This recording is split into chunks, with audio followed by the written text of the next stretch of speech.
Now, Motus has had a tough full year. The automotive group has posted a 28% plunge in annual headline earnings per share. This, as a host of economic challenges, contributed to the subdued growth during the period. These include the weakening rand against major currencies, higher than usual vehicle and parts inflation, higher interest rates, fuel prices and energy costs. But company CEO Osman Arbee joins us now with his take on this performance. Osman, thank you for your time and good afternoon. Good afternoon, and thank you for your time. I think my intro is a little bit more bleak than I think the actual picture is. Revenue was up 7%, and I think that's actually quite a strong showing. But of course, I think the cost environment did weigh. I'm keen to get your thoughts on that overall picture.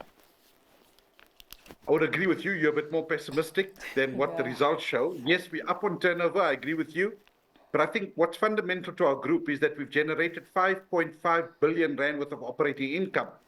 And to be generating 5.5 billion in an economic environment where there's high inflation, there's high interest rates, and there's no new jobs being created. So we're in a very tough economy. Over and above that, we went through a very difficult election. I mean, we didn't know which way the elections will go either. So amongst all this uncertainty, a group like ours can produce 5.5 billion worth of operating income is a great result.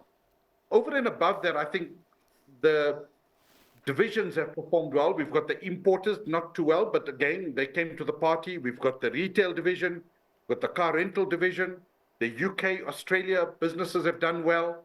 The aftermarket parts have done well in the UK, and mobility solutions, which is our services business that sells products and services, has come to the party. So yes, we haven't fired on all cylinders like they would say in the motor industry, but 6 out of the 8 cylinders were firing. So we're very pleased with where we've arrived. Can you also speak about the art of diversification over this time, both geographically and, of course, of the various units within the business, and how that has also contributed to some of the green shoots that we are seeing over this period? Okay, so South Africa didn't have much green shoots in the 12 months because we had a terrible start-up to the elections, you know that. And after the elections, yes, we're seeing some stability, but not economic stability. That will come with time. As far as interest rate reductions are concerned, we're hoping we'll get some this year, but the benefits of interest rate reductions will be more in the second half of 2025. So South Africa has got some light at the end of the tunnel, but we need to get reduced interest rates.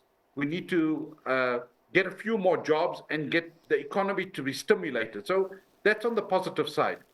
As far as the UK is concerned, I mean, yes, interest rates are high, but it's a very resilient economy because generally people are wealthier.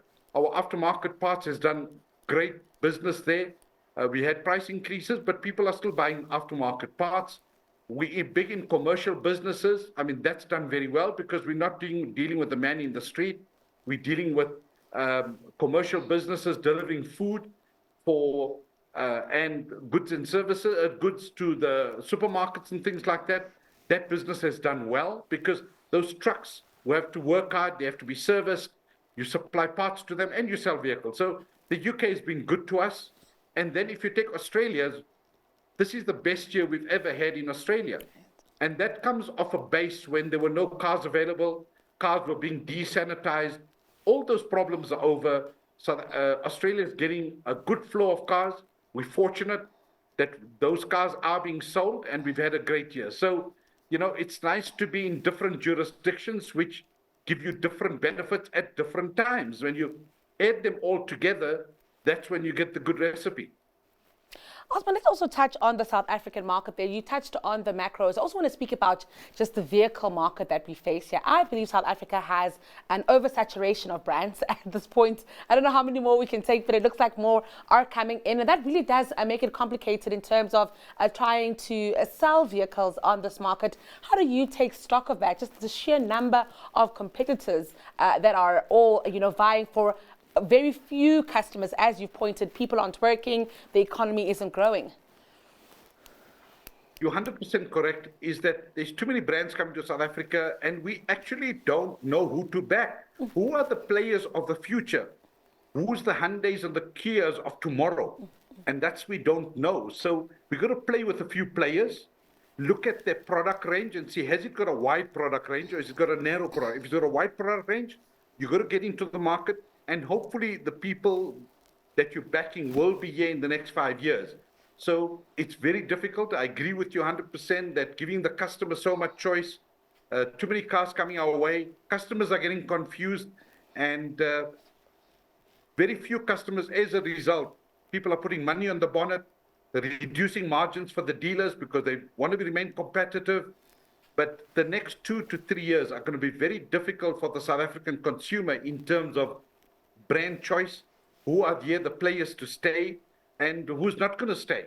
So, yeah, there's some difficult choices, not only for the consumer, but for people like us who are in the industry are going to battle to make choices as well. With that So said, difficult period ahead of us. With that said, we are seeing the aftermarket parts business doing super well, and I'm keen to get more insights on that, because we're also seeing South Africans just deciding to keep their vehicles for longer. How is that playing into the business? And of course, now with interest rates possibly coming off from this month, are we expecting there to be a shift there a little bit? So I think South Africa has got a car park of 12 million cars.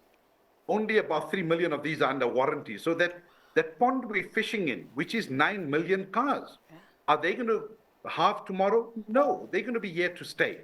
And as long as we've got the 9.5 million cars, we've got enough parts to sell to them in terms of air filters, oil filters, and accessories and engine parts. So it's a very nice market. And the demand is there. Yes, we haven't had an ideal year this year in South Africa, but we're very confident that we're procuring well from China. Our supply chain our supplies are improving.